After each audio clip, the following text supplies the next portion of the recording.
Welcome to episode 161 of Norse Myths, Legends, and Folktales. My name is MyLinda Butterworth, and today we hear a tale about a man who traded an unborn son for fish for the king's table. In order to save their son, the king decided to raise the child, and when the child got older, he went out on a boat by himself, which sailed him to the land of enchantment in the Three Princesses in Whiteland. Once on a time, there was a fisherman who lived close by a palace and fished for the king's table. One day, when he was out fishing, he just caught nothing.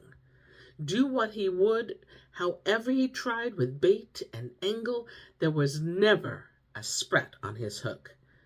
But when the day was far spent, a head bobbed up out of the water and said, "I'll bring, if I may have what your wife bears under her girdle, you shall catch fish soon enough." So the man answered boldly, yes, for he did not know that his wife was going to have a child. After that, as was like enough, he caught plenty of fish of all kinds.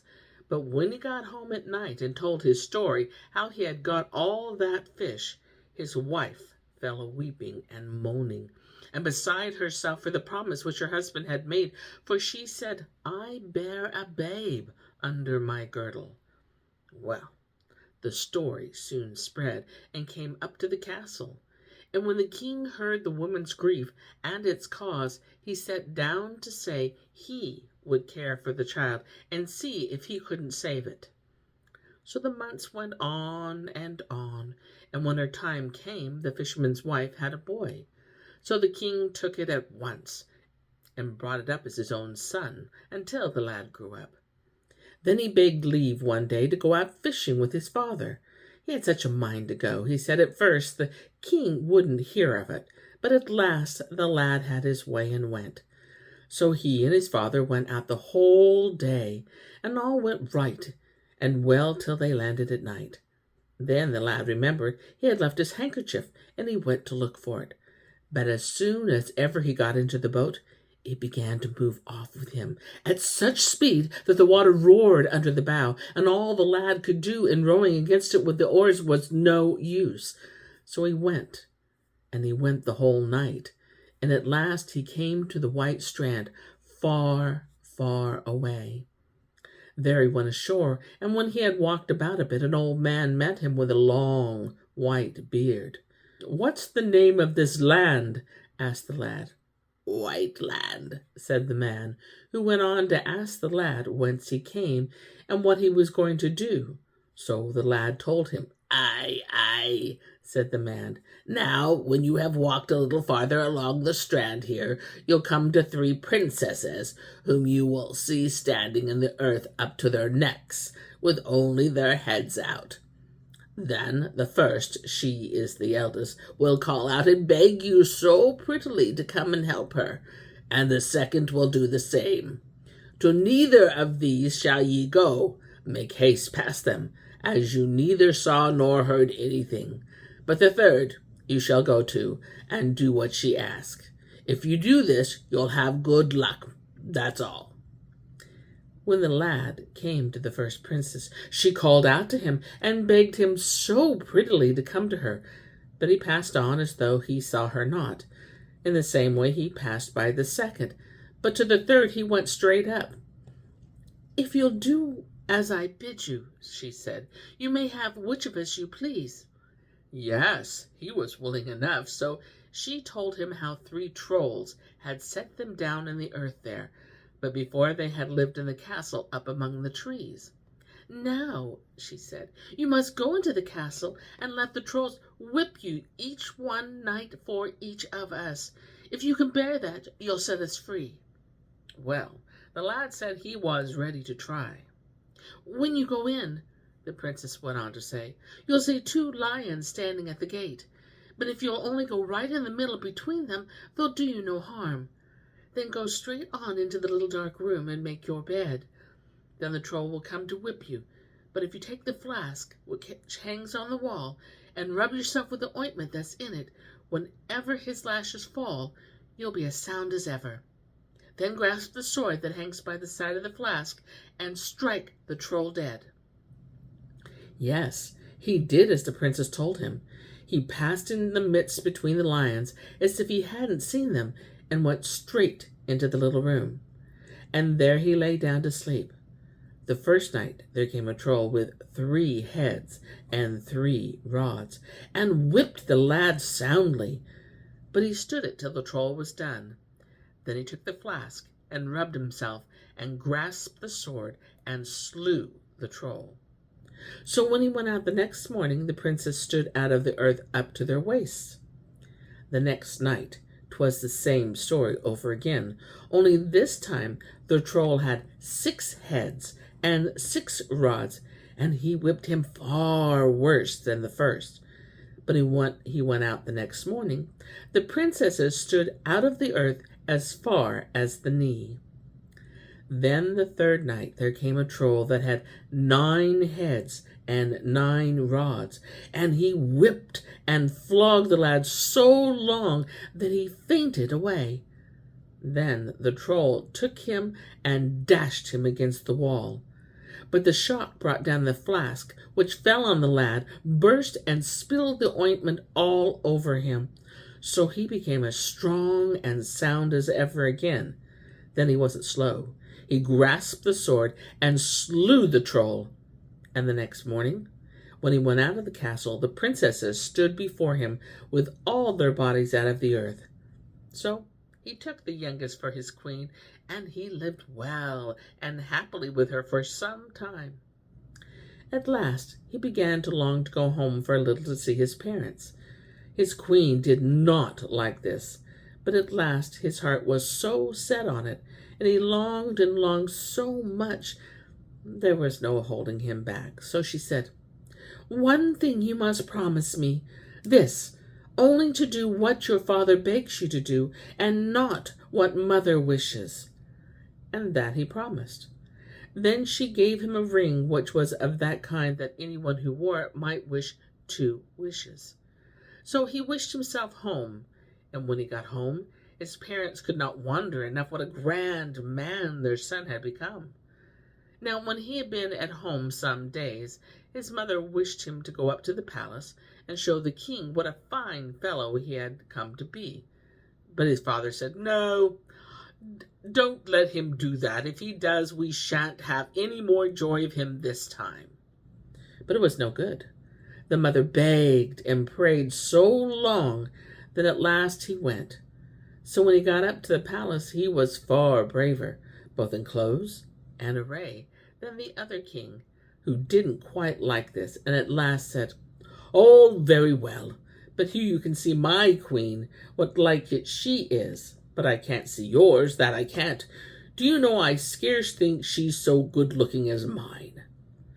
"Would to heaven," said the young king, "she were standing here, that you'd see what she was like." And that very instant, there she stood before them. But she was very woeful, and said to him, "Why did you not mind what I told you? And why did you not listen to what your father said? Now I must away home, and as for you, you have had both your wishes." With that, she knitted a ring among his hair with her name on it, and wished herself home, and was off. Then the young king was cut to the heart, and went day out, day in, thinking and thinking how he should get back to his queen. "If I can learn where Whiteland lies." And so he went out into the world to ask. So when he had gone a good way, he came to a high hill, and there he met one who was lord over all the beasts of the wood, for they all came home to him, where he blew his horn. So the king asked if he knew where Whiteland was. "No, I don't," said he, "but I'll ask my beast." Then he blew his horn and called them, and asked if any of them knew where Whiteland lay. But there was no beast that knew. So the man gave him a pair of snowshoes. "When you get on these," he said, "you'll come to my brother who lives hundreds of miles off. He is lord over all the birds of the air. Ask him. When you reach his house, just turn the shoes so that the toes point this way, and they'll come home of themselves." So, when the king reached the house, he turned the shoes as the Lord of the Beasts had said, and away they went home to themselves. So he asked again after Whiteland, and the man called all the birds with a blast of his horn, and asked if any of them knew where Whiteland lay. But none of the birds knew. Now, long after the rest of the birds came an old eagle, which had been away 10 round years, but he couldn't tell him any more than the rest. "Well, well," said the man, "I'll lend you a pair of snowshoes, and you'll get them on, and they'll carry you to my brother, who lives hundreds of miles off. He's lord of all the fish in the sea. You better ask him, but don't forget to turn the toes of the shoes this way." The king was full of thanks, got on the shoes, and when he came to the man who was the lord over the fish of the sea, he turned the toes round, and so off they went, home like the other pair. After that, he asked again after Whiteland.